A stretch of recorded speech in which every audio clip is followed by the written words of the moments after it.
ሰላም ጤና ይስጥልን ተመልካቾቻችን ጎንደር ያለውን ወቅታዊ ሁኔታ በተመለከተ የተለያዩ መረጃዎች እየደረሱን ነው። ወደ አካባቢው በቀጥታ በመደወል በሳተላይት ስልክ ማለት ነው በቀጠናው እየተካሄደ ያለውን አጠቃላይ ሁኔታ እንዲነግሩን ሻለቃ ብርሃኑ ነጋ በአማራ ፋኖ ብሔራዊ ንቅናቄ ሰሜን አማራ ቀጠና በላይ ዘለቀ ዕዝ ምክትል የውጭ ጉዳይ መምሪያ ኃላፊን መስመር ላይ አግኝቻለሁ። በጣም አመሰግናለሁ ሻለቃ ብርሃኑ። የምንሰማቸው ነገሮች አሉ በተለያዩ የመረጃ ምንጮች፣ እናንተ መሬት ላይ ነው ያላችሁት፣ ብዙ ነገሮችን በደንብ አጥርታችሁ እንደምትነግሩን ተስፋ አድርጋለሁ። እስቲ ምንድነው ያለው በአጠቃላይ ዘቀጠና? መልካም አመሰግናለሁ መሳይ። አጠቃላይ ጎንደር ክፍለ ሀገር በተለይ የአማራ ፋኖ ብሔራዊ ንቅናቄ ሰሜን አማራ ቀጠና በላይ ዘለቀ ዕዝ የአጼ ቴዎድሮስ 5ኛ ኮር የሚንቀሳቀስባቸው ቀጠናዎች እጅግ በጣም ጠላት ከባድ ምት እየተመታ ከተከዜ ጫፍ ወይም ዋግምራ ሰቆጣ ጀምሮ አጠቃላይ ሙሉ በለሳን ሙሉ በሙሉ አጽድተናል ጠላትን ማለት ነው። በተለያየ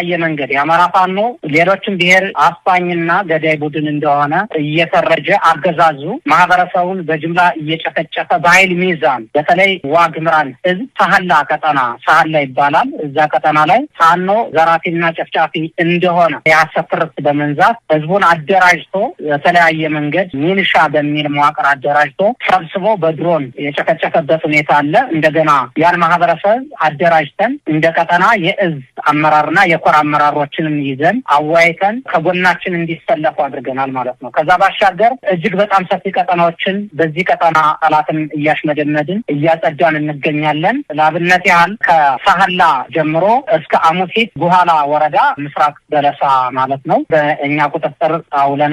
እንዲሁም ሰብናት ወረዳንም በእኛ ቁጥጥር አውለናል ማለት ነው። እንዲሁም አርባያንም ወረዳ በእኛ ቁጥጥር አውለናል ማለት ነው። ደጎማንም በተመሳሳይ ሰዓት ተቆጣጥረን ነበር። እንዲሁም ሚካኤል ደብር ሙሉ በሙሉ ተቆጣጥረናል ማለት ነው። ስለዚህ ብልጽግና ከባድ ምት ተመትቶ እየተንኮታኮተ ወደ ጎንደር ከተማ እየተረጠጠ ነው ያለው። ህዝቡን የማደራጀትና የማንቃት ስራዎችንም በከፍተኛ ሁኔታ ሰርተናል፣ መዋቅሮችን ዘርግተናል ማለት ነው። ከአንዳንድ ቦታዎች ላይ ጦሩን እየሳበ ነው። በተለይ ደቡብ ጎንደር አካባቢ ጦሩን እያስወጣ ነው። በዚህም ሚሊሻውም አድማ በታኙም ተያይዞ አብሮ እየወጣ ነው። በአንዳንድ ቦታዎች ድንገት የአገዛዙ ሰራዊት ሲወጣ ያልሰሙ ሚሊሻዎችና አድማ በታኞች በፋኖ ቁጥጥር ስር እንደዋሉም ይነገራልና ሁለት አይነት ነገር ነው የምንሰማው። አንደኛው በእናንተ ጥቃት ከተሞችን መቆጣጠር፣ ሁለተኛ እነሱ እየለቀቁ ወደ አንድ ቦታ መሰባሰባቸው ነው። እንደው ይሄ ምክንያቱ ምንድነው? ወዴት ነው የሚሰባሰቡት? እንግዲህ ምንድነው ብልጽግና በአጠቃላይ በሰከረ ፖለቲካ ውስጥ ያለ ነው።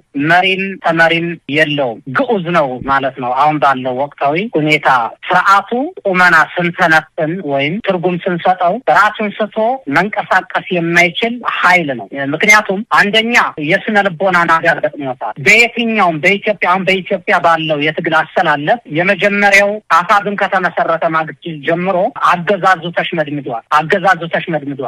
መመከት አልቻለም። የፋኖን ብትር ብልጽግና በዛ በቁመናው በቅርጹ ቁሞ መከላከል አልቻለም። ከዛ ውጭ ምንድነው ይሄ ሚንሻ አድማ በተና የሚባለው ወዳደሩ የታሪክ አካላው ስብስብ ተክዷል ባገዛዙ። ምክንያቱም ብሔሩም አማራ ስለሆነ ሙሉ በሙሉ አያምኑትም። የተካደ ነው። በተደጋጋሚ ጥሪ እናደርጋለን፣ በሚዲያ እንጮሃለን። ነገር ግን ለሆዱ ያደረ ግዑዝ ስለሆነ መከላከያ ከአንድ ቦታ ወደ አንድ ቦታ የሚከደው በጨለማ በሌሊት ነው። እዛ በኋላ ነው እንግዲህ ይሄ የታሪክ አካላ በግር የሚከተለው። ስለዚህ ምንድነው አጠቃላይ አሁን ብልጽግና ራሱን መከላከል በሚችልበት ቁመና ላይ አይደለም። በፋኖ መዳፍ እጅ ነው ያለው በየትኛውም ቀጠና። ይሄ ደግሞ በተግባር እያሳየነው እያደረግነው እየሄድን ያለነው ነውና የአማራ ትንሣኤ የኢትዮጵያ ትንሣኤ በቅርቡ ለህዝባችን ለፋኖ ደጋፊዎቻችን በሀገር ቤት ውስጥ በውጭ ሀገር ላሉ በይፋ በገሃድ የምናሳይ ይሆናል። ሻለቃ ብርሃኑ እንደው አሁን ያለውን አጠቃላይ ሁኔታ መግለጽ ከተቻለም እንግዲህ ጎንደርን ከተማን ተቃርበናል አይነት ከመግለጫው የተረዳሁት በጎንደር ያለው ሁኔታ አሁን እርሶ እንደገለጹልን ብዙ ወረዳዎችን በእጃችሁ አስገብታችኋል። ምናልባት እነዚህ በእጃችሁ የሚገቡ ወረዳዎችን እስከምን ያህል በእናንተ እጅ ይቆያሉ የሚለው ባለፉት 2 ዓመታት ከ8 ወር የሄዳችሁበትን የትግል ጉዞ ስንመለከት ከተሞችን ትይዛላችሁ፣ አካባቢዎችን ትቆጣጠራላችሁ፣ ብዙም ሳትቆዩ የምትለቁበት ሁኔታ ነው ያለው። አሁን በተለየ ሁኔታ የሚታይ ወታደራዊ ስልት ነው የተከተላችሁ ያለው ይመስላል። ለማንኛውም አጠቃላይ ያለው ሁኔታን በዝርዝር ቢነግሩን ሻለቃ ብርሃኑ። ከአሁን በፊት ብዙ ቀጠናዎችን ተቆጣጥረን እንደገና የወታደርን ስልቶችን በመጠቀም ወደኋላ አፈግፍገን መልሶ የማጥቃት ስራዎችን ስንሰራ ቆይተናል። እውነት ነው። ነገር ግን አሁን የመጀመሪያው እያደረግን ያለነው ምንድነው? ነጻ ቀጠናዎችን ተቆጣጥረን ጊዜያዊ አስተዳደር ህዝቡ ሊታደጉ የሚችሉ መዋቅሮችን በመዘርጋት ረገድ ትልቅ ሚናዎችን ተጫውተናል። እየሰራን ነው። ህዝቡ ራስ በራሱ እንዲስተዳደር እያደረግን ነው። ለህዝቡ አንጻራዊ ሰላም የሚሰጥ ግብረ ኃይል ወይም ሚሊተሪ ኃይል እያስቀመጥን ነው። በየወረዳዎች ጊዜያዊ መዋቅር አለ። እስከታች እስከ ቀበሌ ድረስ ራሱን የቻለ ግብረ ኃይል አለ። የፖለቲካ ስራዎችን የሚሰራን ወታደራዊ ክንፉን የሚመራ በየዘርፉ እየሰራን ነው። ከዛ ውጭ ምንድነው? አዎ እውነት ነው። ብልጽግና እዚህ በኋላ ተመልሶ መጥቶ ፋኖን አጥቅቶ ህዝብን የመምራት እንትኑ 11ኛው ሰዓት ተኩል ላይ ደርሷል። የማይሆን ነው። ነገር ግን የአማራ ፋኖ ብዙ እቅዶችን አቅዶ እየሰራ ነው። ወደ ጎንደር ከተማ አካባቢ ሲመጣል ምንድነው? አገዛዙ ተስፋ ቆርጧል። ንጹሃንን ንብረት እየዘረፈ ነው። ሰላማዊ ነዋሪዎችን፣ ነጋዴዎችን አስሮ አግቶ ገንዘብ እየዘረፈ ነው የሚገኘው። ይሄ ደግሞ ተስፋ ቆርጦ የተሸናፊ ስነልቦና ወይም መሸነፉን አረጋግጧን በአደባባይ። ስለዚህ በብልጽግና መንጋጋ ውስጥ ያሉ ከተሞችን እንግዲህ ከተማ ላይ መሸገውን ብልጽግናን የከተማ ሽፍታ ሆነዋል። ይህን የከተማ ሽፍታ ደግሞ ህዝባችን ደጀን አድርገን በህዝባችን በውስጥ ባሉ የኛ የፋኖ ኢንተለጀንሶች አማካኝነት ገብተን ነጻ እናደርጋለን ማለት ነው። ከዛ ባሻገር አሰራሮችን መዋቅሮችን እየዘረጋን ወደፊት ነው የምንቀጥለው ማለት ነው። ስለዚህ አገዛዙ በተለያየ መንገድ ፖለቲካውን እየቀየሰ አንድ ጊዜ የውጭ ወራሪ ደበደበኝ ይላል። የፋኖ ብትር ያው እንግዲህ እንተዋወቃለን እነሱና እኛ። ነገር ግን የፋኖ የሚለውን በቃላት ለመጥራት ሲጠየቅ የውጭ ወራሪ ነው የሚለው። ይሄ የተለመደ ቁማር ነው። በጥቅሉ እዚህ በኋላ ብአዴን የሚባል የአማራ ህዝብ ተሳንጀት ታሪካዊ ጠላት ያለ የሌለ አቅሙን በተለያየ መንገድ አሟጦ ስልጣን ለመድገም ሞክሮ ነበር። አልተሳካለትም፣ ከሽቷል። አሁንም ህዝባችን እንታደጋለን። ህዝባችን ከፊት በጉጉት እየጠበቀን ነው ያለ እጁን ዘርግቶ። በቅርብ ቀን ነጻነታችን በክንዳችን እናውጃለን። እንደው ሻለቃ ብርሃኑ በዚህን ወቅት ላይ በእጃችሁ የሚገኘው በሰው ኃይልም ሆነ በመሳሪያ ረገድ ያገዛዙ ምን ያህል ያገዛዙን አቅም አዳክሞታል ማለት ይቻላል? እንደምንሰማው ከሆነ ከፍተኛ ቁጥር ያለው በሚሊሻም በአድማ በታኝም በመከላከያ ሰራዊት ደረጃ በአጠቃላይ የጥምሩ ጦር ሰራዊት ብለው የሚጠሩት ቁጥራቸው ከፍተኛ እንደሆነ ነው የሚገለጸው። በዛ ደረጃ ነው። በተለያዩ መረጃ ምንጮች ቁጥራቸው ይለያያል እንጂ ከፍተኛ ቁጥር ያለው የአገዛዙ ጥምር ሰራዊት አባላት በእጃችሁ እንደሚገኙ የጦር መሳሪያዎችንም የማረካችሁ መሆናችሁ ነው የሚገለጸውና ከዚህ አንጻር አቅሙን የሚያዳክም ድል ነው ተገኘ ማለት የሚቻለው። በኪሳራስ ደረጃ በእጃችሁ የሚገኝ ቁጥር አለ? በጣም በርካታ ቁጥር ያለው ያገዛዙ ዙፋን አስጠባቂ ሰራዊት በእጃችን ላይ ይገኛል። በየቀኑም በተመሳሳይ በተለያየ መንገድ በነገራችን ላይ የብልጽግና ሰራዊት ነው የምንለው የኢትዮጵያ መከላከያ ሰራዊት አንለውም። ሌላውም የብአዴን ነው። አሁን የኮልኮሌው አድማ በተና ሚሊሻ የሚባለው የብአዴን ወንበር አስጠባቂ ነው። ይህ ኃይል በተለይ ታፍሶ ነው ህጻናቶች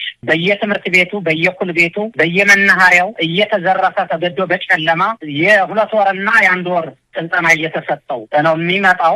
ሲመጣ ደግሞ የሚታገልበትን ዓላማ ያውቅ፣ ለምን እንደሚሞት ማያውቅ። ስለዚህ እጅግ የኛ ደስታ ምንድነው? እጅግ በጣም በርካታ ሰራዊትን በዚህ መልክ አገዛዙ ቢጠቀምን እጅግ በጣም በርካታ የሆነ የአማራን ህዝብ ብሎም የኢትዮጵያን ህዝብ ልናደራጅ በምንችልበት ደረጃ መሳሪያዎችን ከቡድን መሳሪያ እስከ ወከፍ መሳሪያ በእጃችን አድርገናል ማለት። ይሄ ነገ ብልጽግና ያፈረሳትን ኢትዮጵያ እንድንገነባ እድልና በር ከፍቶልናል። በመጨረሻ እንደው ሻለቃ ብርሃኑ የኢትዮጵያ ህዝብ ትክክለኛ መረጃ እየደረሰው አይደለም። በአገዛዙ የፕሮፓጋንዳ ማሽኖች የሚቀርብለት መረጃ ልማት ነው፣ ኢትዮጵያ ያደገች ነው፣ ከዛ ያለፈ ምንም ነገር እየተነገረው የለም። በአገር ውስጥ ከፍተኛ የሆነ ጦርነት በተለያዩ አካባቢዎች እየተካሄዱ ነው። በዙሪያው ኢትዮጵያ በአፍሪካው ቀንድም እንደዚሁ ፍጥጫ ውስጥ ናት የምትገኘው። ከሱዳን ጋር ጦርነት ለመግባት የሚያስችል ትንኮሳ በአብይ በኩል ተፈጽሟል። በቤንሻንጉል ጉሙዝ የጦር ሰፈር ለአማጺ ቡድኑ በመስጠት እንደዚህ አይነት ነገሮች ሲታዩ